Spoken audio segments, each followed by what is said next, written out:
In the Wild West of the late 19th century, where the land was harsh and life was hard, Jack and Ed roamed the barren plains.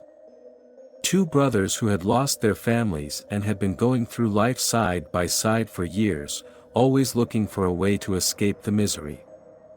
Rumors of an abandoned gold mine deep in the mountains had spread like wildfire. But it wasn't just the stories of riches that kept people away from the mine, but also the whispers of something sinister lurking there. It's just talk, said Jack, the older of the two, as they rode their horses. A mine is a mine, and if there's still gold in it, then it's ours. Ed looked skeptically into the distance. I don't know. Those stories. The men who never came back. Maybe there's more to it after all. Jack snorted. You worry too much. You're starting to sound like the old bag, Sheriff Barker. We've been to more dangerous places. The sun was low on the horizon when the two brothers finally reached the mine. The entrance was large and black like a yawning maw. Above the entrance hung an old, faded sign bearing the words, "Fortune's End." The wind played with the sand, and the mountains around them cast long shadows that bathed the valley in an ominous light. Fortune's End? Ed muttered. A fitting name. A damn good sign, I'd say. Jack grinned and continued to lead his horse toward the entrance. Come on, brother. Riches don't wait for cowards. The two tied their horses at the entrance, lit torches, and stepped into the darkness of the mine.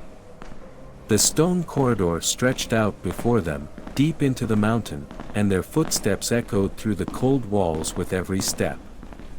The air was heavy and stuffy, and it seemed as if the darkness deepened the further in they went. Jack led the way, determined and with a firm stride, while Ed crept along behind him, his eyes wandering nervously. Do you hear that? Asked Ed suddenly, stopping. Jack turned to face him. What? There's nothing. No, really. Ed paused, his eyes wide. It sounds like whispering. Jack held the torch higher and listened. Nothing but silence and the distant drip of water falling somewhere deeper in the mine. You're hearing ghosts, brother. Come on. We don't have time for fantasies. But Ed couldn't shake the feeling that something was wrong. They went deeper into the mine, and the walls around them began to look more oppressive, narrower, as if the mountain itself was trying to swallow them up.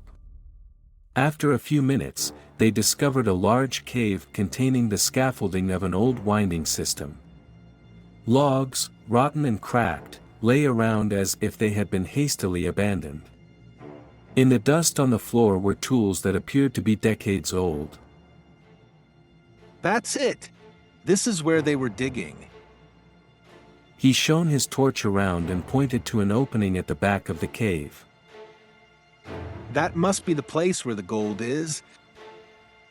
Ed hesitated. And what if the stories are true? Stories are for children. Calm down. Jack walked towards the opening, but before he could enter, a deep sound suddenly echoed through the cave. A muffled, crushing sound that came from the depths of the mountain, as if something alive had awoken. Both brothers froze. Ed's face was pale, his hand trembling around the handle of his torch. We should turn back, please. But Jack shook his head. It's just the mountain, an old trick of nature. He stepped into the opening and waved Ed behind him. The air grew even heavier, and the whispering Ed had heard earlier grew louder. It was as if the walls themselves were speaking to them, soft voices blending together until they could no longer be distinguished. Jack, this is not normal. I think the sheriff was right. We should never have come here. But Jack ignored him and walked on. Eventually they reached another chamber, smaller and narrower, with a chasm in the middle. Jack shone a light into it and paused. It must be down there. My gold. But before Ed could hold him back, Jack leapt into the abyss, looking for a ledge. Ed stood at the top, the whispering growing louder, more menacing. He looked around, and suddenly it seemed as if the shadows in the cave were moving. Then he heard a scream from the depths. A scream that made his blood run cold. Jack! Ed rushed to the edge of the abyss and shone his light down, but there was nothing to see. Only darkness, moving like a living mass. He shouted again, but the answer didn't come from downstairs. It came from right behind him. Ed! Ed's heart raced. The voice sounded like Jack, but something was different. Slowly, he turned around, and there stood Jack, or what looked like Jack.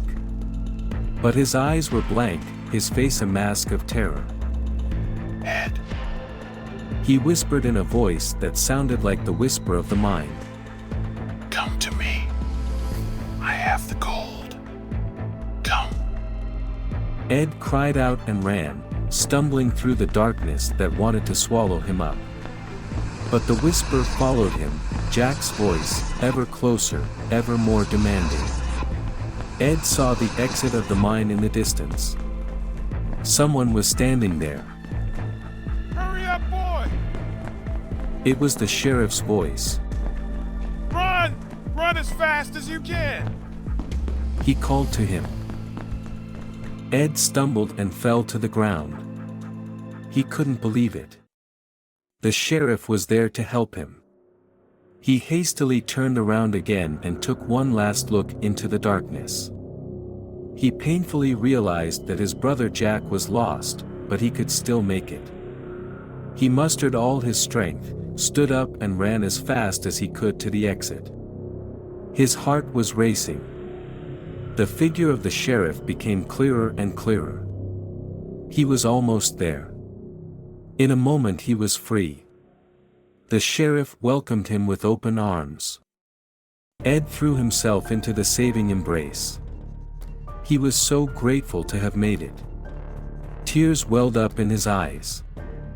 He had survived.